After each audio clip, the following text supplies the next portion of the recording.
Welcome to the Advance Your Art podcast, where we talk about the journey from artist to entrepreneur and everything in between. You've worked hard to hone your craft. Now take it to the next level with tips, techniques, strategies, and routines used by successful artists to grow their businesses and careers. Now, let's get started and have some fun with your host, Yuri Cataldo.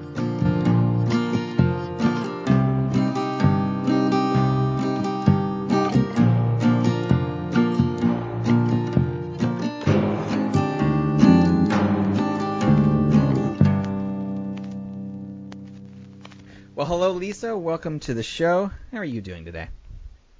I'm doing very well, thank you. How are you doing? I'm fantastic.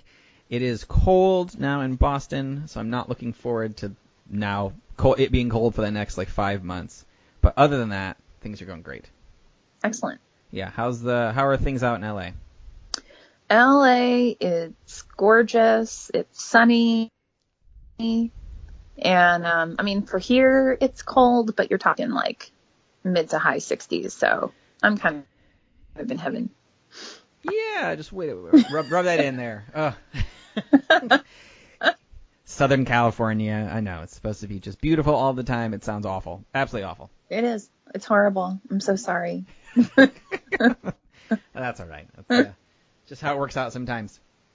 Mm-hmm. So I'd like to start off by asking the question, because of the fact that you've done a lot of different things in your life and you're focused on a project now running a company called Running Wild Press, when you're at a party and somebody pops the question of what do you do, how do you answer that? Oh, wow. So it depends on the party. Okay. So it's a party where I'm with a lot of other writers or creatives.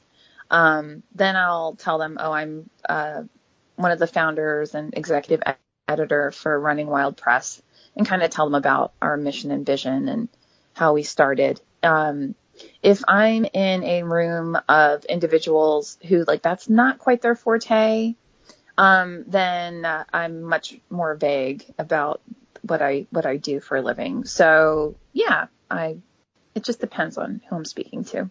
Sure. Are you vague because you don't want them to ask you too many questions, or are you vague just because you're not sure if they're really that interested? It's more of the latter. Okay. I noticed that a lot of times, let's say if I'm at a party or I'm at some type of social engagement, and all the individuals there are, let's say, accountants. Mm-hmm. Most likely they don't care. Or I'm more it's an interesting anomaly in the room that, they can kind of ask bizarre questions of, which I'd prefer not having that experience. Sure. Mm-hmm. I've been in that room before with someone I was dating years ago, and she was with a bunch of Wall Street coworkers. And you're right. Being the person in the room with the, let's say, interesting job, meaning it's just different from everyone else's, and suddenly they're either really interested in what you're doing and ask bizarre questions, or mm-hmm. it's I don't care, and they kind of walk off. So I totally understand that part. Yeah, exactly. My favorite is I had someone who somehow decided that I was going to publish their book, and that not only was I going to publish it, I was going to make sure it would become a New York Times bestseller. And I kind of just stood there with my glass of seltzer and was like, really, that's what's going to happen? Wow. And, created a timeline for it, how long it would take. I mean, this is in the span of minutes. Wow. So this is the future. Right. Yeah. And I had never met this person before. So I was just like, wow, that's fascinating. And I somehow politely extricated myself from the conversation and, left the party not too shortly thereafter to avoid any further discussions. So, yeah, it was fascinating. Yeah. So did they end up contacting you later to follow up on their grandiose plan? They were pretty aggressive about it, actually. And so it was a lesson. That was one of my key lessons of, okay, so don't necessarily mention in mixed company Running Wild Press and our mission and vision, because some people a lot of people I'm finding, if they are not writers, they're not editors, they're not from the publishing industry, they take it very personally, like, oh, this person can help me fulfill or push forward the fulfillment of my dream of X, which in theory I get, but in reality it's not that simple. So yeah, she was very aggressive, and I had to politely tell her she should probably get a ghostwriter, because she did send me the manuscripts, by the way. Oh, nice. So yeah, it was very nice of her. And your reply was, yeah, that's great. Maybe you should get a ghostwriter. Was that like a nice way of saying her pages were terrible? It was a nice way of saying, well, it was unsolicited, right? Because I never said I would read it, and or any of us would read it from the press. But I thought, okay, she's this passionate about it, I'll still check it out. And so I did. And it needed a lot of work, the kind of work that, in my opinion, it would take a lot more time than anyone at our press has right now. Which is why we made the suggestion, or I made the suggestion, to go with a ghostwriter, and then decide where she felt the right press would be. So, but yeah, it is kind of a polite way of saying it's not ready for publication. So that's kind of you. So you've had an interesting, I guess, just path in general. So what did you study in undergrad? Oh, wow. So in undergrad, and I'm going to put a caveat to this. So when I went to college, my father made me promise I wouldn't get a quote unquote useless degree. Okay. And, yeah, so I had a wide variety of interests at the time, because I was pretty good at math. I was very good at English, sciences, very good at the arts. The thought that of being in school for like 10 years, such as to become like an architect or something like that, horrified me. So I went down the path of, I got a BS in communications, which I find hilarious. Most people kind of look at me oddly because they don't understand what the joke is, but that's okay. And so I have a BS in communications. I have an MBA, and I also have an MFA in creative writing. And I got the BS in communications actually from a sciences school, an engineering school, because I wanted to have a balanced undergraduate. So math and sciences, as well as English and literature and the arts, which I did get, which is great. So, and then that took me to, I worked a lot for corporations. So part of the reason my father said don't get a useless degree is he had been a radio personality. Okay. And so in his mind, anything that was more arts, and mind you, my father was born in 1922.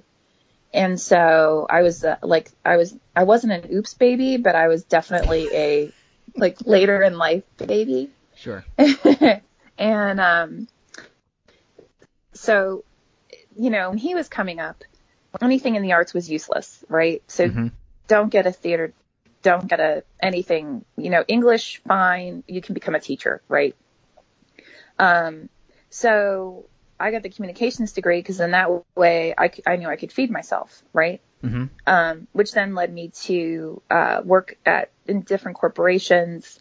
I typically worked in technology because I could translate what this really super techie genius engineer guys were saying to the rest of the world, right? Oh yeah. And I did a lot of while I was doing that, I did a lot of, I was doing a lot of writing on the side. I wrote for different, really small newspapers, different publications. And,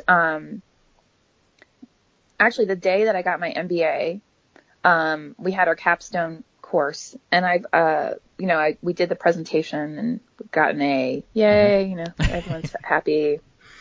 And I went home, and it was like this valve in my psyche popped, and I just spewed forth a short story.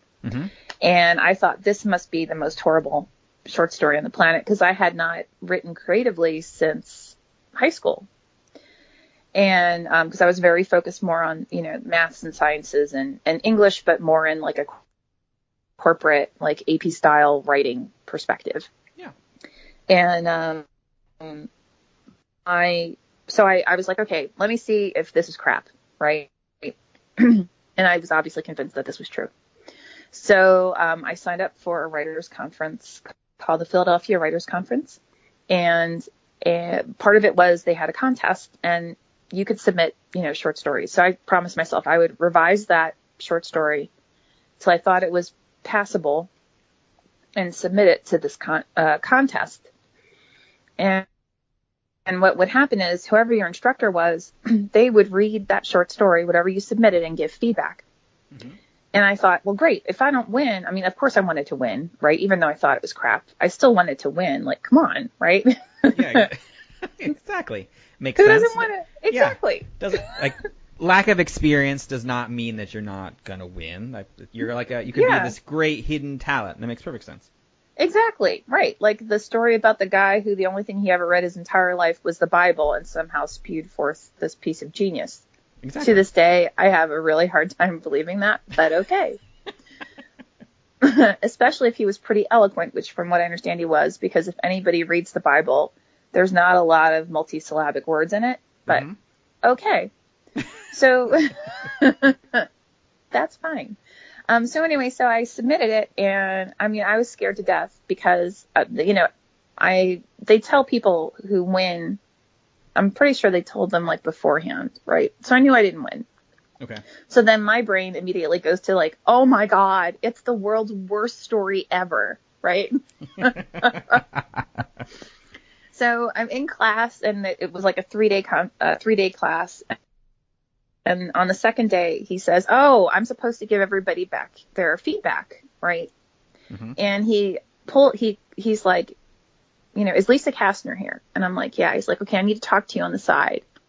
Well, clearly at this point, I think I'm going to die, right? He is going to kick me out of the conference. I am the world's worst writer.